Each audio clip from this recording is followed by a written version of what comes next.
Yeah. I give him a chance there. And talking about fighters, I know I went a little off track when you were asking me about other boxers that I have.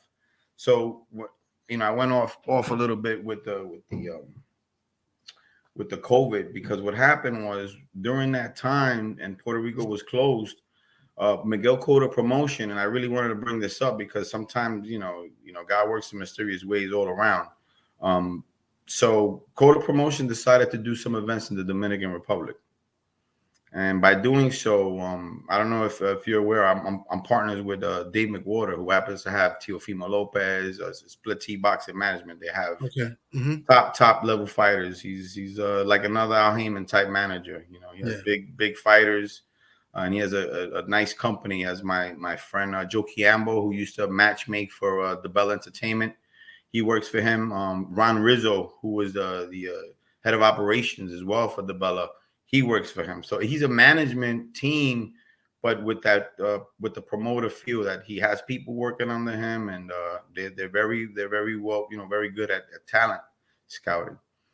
So it so happens to be that during the COVID times, when Cotto started doing some shows in the Dominican Republic to keep the fighters busy, Dave approached me and he says, "Ricky, I have this kid that came out here. He was supposed to fight in the Nationals with the Dominican team. And unfortunately, they got here late. They weren't able to fight, but they saw him sparring. And the kid was knocking kids out in sparring. When I say knocking them out, I mean everybody was just taken back by this kid. And Dave signed them up. He signed them. I think he fought like twice under Sean Boxing in the Dominican Republic. So when Cotto comes along doing their shows, Dave says, "Rick, I need a slot." Maybe the Cottos will put an eye on him and see, let me know what they think. And they put him in there, and let me tell you, the kid wasn't even out the ring, and Miguel Cotto himself says, "Sign this kid. This kid is a special talent, and we need him on the roster." And just like that, they offered us a contract. We tweaked it a little bit. We came to a great agreement. And this kid is 10-0 with 10 knockouts, and he's the real deal. We took him out of DR on his 5th fight, and now he lives in DR, but he trains in Puerto Rico full time in my gym, Monterrey. Okay. And he's a special talent. So even during the COVID time, where we moved to DR to do these events, I believe that I found a gem in Yan Santana, and we're gonna have a future world champion him as well. Really nice. At what weight class, Rick? He's a featherweight. Okay. 126 pounds.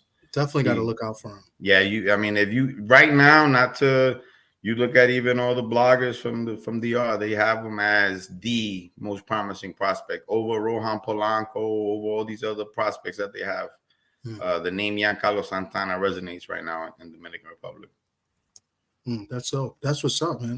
Definitely. Does he have an Instagram or something we could, maybe follow? Yan Santana Guerrero. Yan Guerrero, Santana Guerrero. Definitely going to look into him. Really good. 22 years old. Really humble young man. And I tell you, he's a pleasure to work with. Again, when it comes to the management end of this, people do not realize how close you and the fighters can actually get. Like all my fighters, as you know, we're Spanish, and we're brought up to ask for our blessings from our parents and older peers. And all my fighters ask for the blessings. They see me and it's Ricardo bendición. It's the days that they're not fighting that you create these, what our motto is called, champions of life. Okay. That's what our motto is. It's called Campeones de la Vida. And of course, we want to have world champions because it's a sport we're in. But more importantly, we want to create champions of life, and this is what fulfills us. As a manager, like I said, I've done this 20 years, and there's nothing more satisfying than seeing my fighters become the wonderful young men that they are. Like Chevalier, he's married, he's expecting his first son.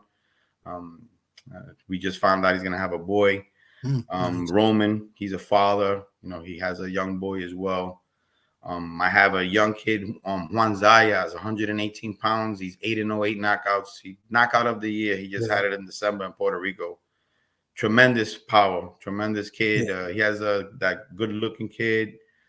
He's fighting on the 17th. Because I thought I saw. No, he fights March 30th. March. Okay, I saw he had a fight. He signed to Universal Promotions, and he fights under that banner. So he'll go in Puerto Rico in San Juan. Yeah, March real 30th good looking to kid. defend his title. Yeah, real good looking. I follow him on the ground. A real good looking kid. Yeah, that's my little. And you know, he's a teacher. He has a bachelor's degree. He's a teacher.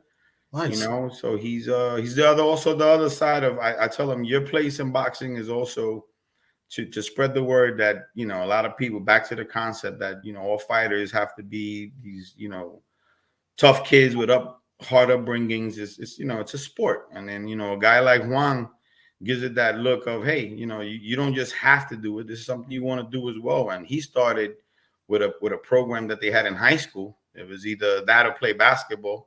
And he says, you know, let me try, you know, boxing, self-defense. And he loved it, man. And he turned out to be a great young man, a great fighter. And to this day, you know, like I said, he's 8-0 with 8 knockouts. Yeah. He's the FECA box champion for the WBC.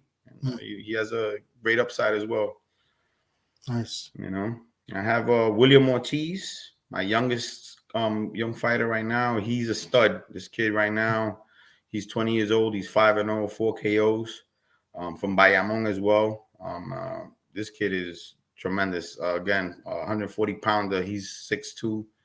I mean, tall, lean, and this kid here, he has that look. You know how sometimes when you see him, you're like, yeah, this guy's a fighter.